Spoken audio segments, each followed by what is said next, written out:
Today's video is going to be a slightly different format to the ones that you've been used to over the past few weeks. You see, I was going to do a video on the BMW M4 that came in 2 weeks ago, but on the day of filming I woke up to this quite pretty but quite horrible weather for driving, and I didn't want to end up in Warrington Hospital or the car to end up in Copart.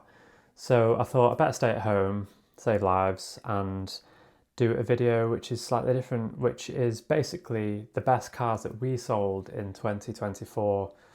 Now, these aren't cars necessarily that we made the most money on, or are the most exotic, or the most expensive, or the fastest. They're just cars that came in and we thought, wow, these are interesting cars. There's something about these cars which we didn't expect to come across. The first car on the list is the Toyota GR Yaris.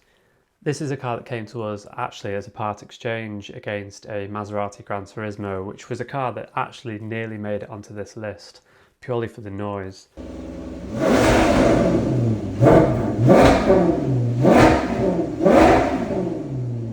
But the GR Yaris was a special little thing. We all know that it was a great car. It got rave reviews when it came out. It's this amazing little homologation special which was developed for rallying from the ground up.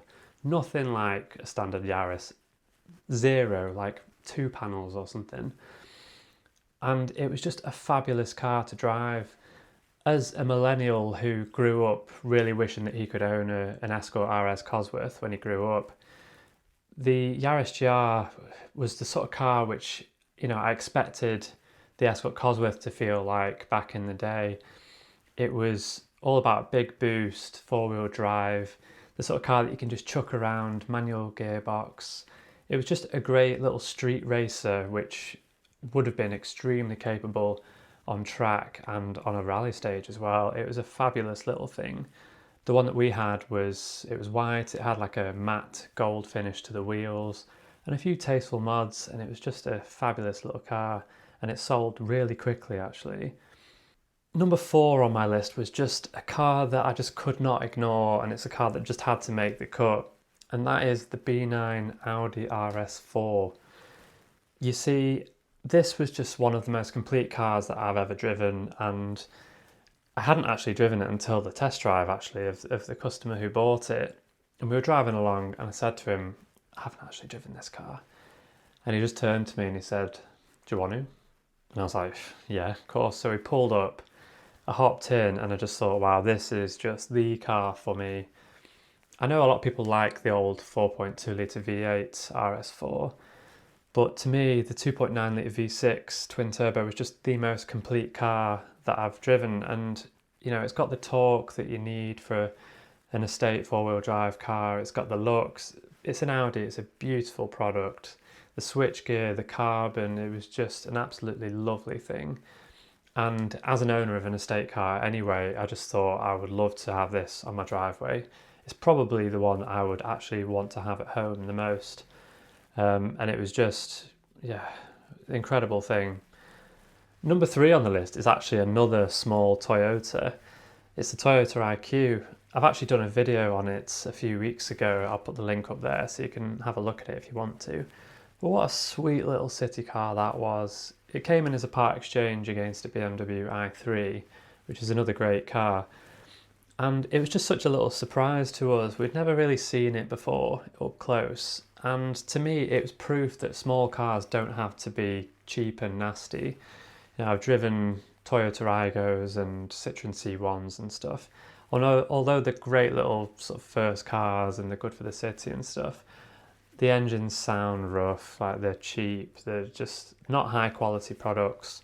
Whereas the Toyota IQ really was. It was a little premium car. It was expensive when it was new, but it deserved that price tag. It was a cracking little thing. Great engineering, a lovely 3+1 seating layout.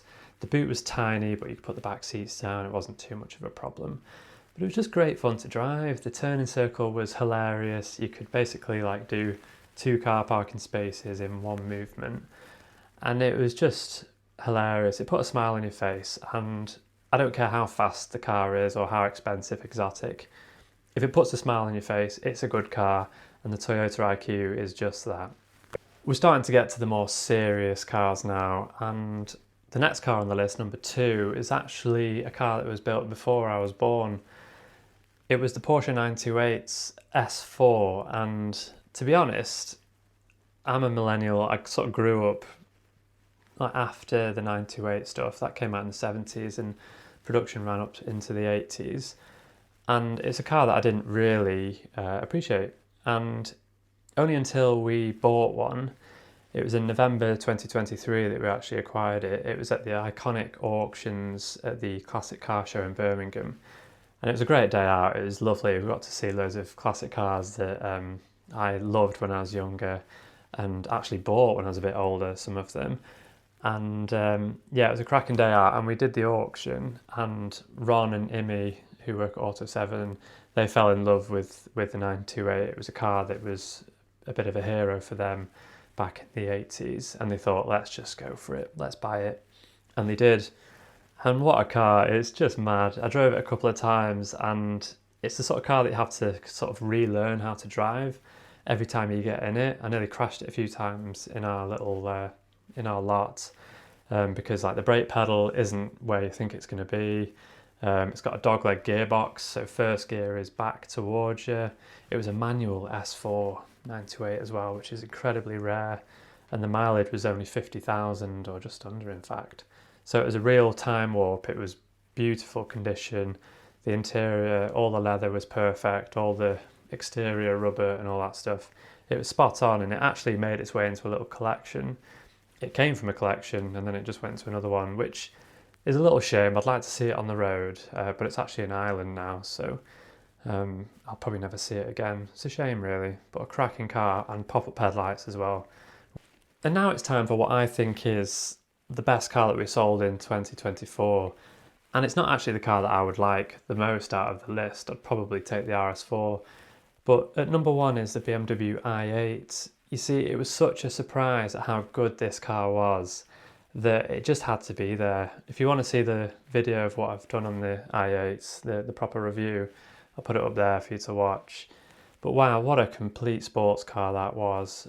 Given it that it was BMW's first proper attempt at a hybrid sports car, they just nailed it straight away. The integration between the little mini engine and the electric motors was just perfect. And although it looks like a sort of dainty, delicate, impractical sports car, it was actually a car that you could use every day. And people would look at it and think, what the hell is that? Like, it's just crazy. The doors do that. The interior was well ahead of its time. And it was really enjoyable to drive. And it had this dual personality. It had the sports car personality, so you could whack it into sport and overtake at will and have good fun. Like, the tyres weren't too thick. You know, you could just have some delicate fun with it on the UK roads. And then on the other side of it, you could just put it in full electric. You could charge it at night at home and just have this peaceful, easy commute to work. And I think that was so clever from BMW. It was just a real game changer.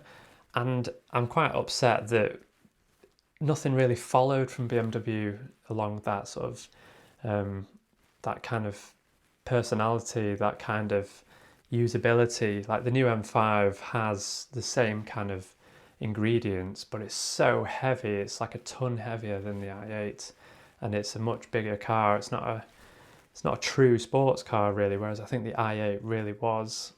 Just to finish off, I want to go into a bit of detail about what we're going to do in 2025. So we've started doing these car review videos on YouTube, and we've received really positive responses. The viewings are good. We're getting some really good comments from people who own the cars that we're reviewing and people who don't. And it's really nice to get this car community together, and it helps me as well learn more about these cars. So we're going to continue doing that into 2025. And if you've liked the videos, or you're just new to the channel and you're just about to watch some of the other stuff, make sure you like and subscribe. We'd really like to grow the channel more and potentially drive some cars that we haven't got for sale. I'd like to do some classics like Escort Cosworth or 205 GTI, stuff like that. But we'll see anyway. Thanks for watching. See you next week.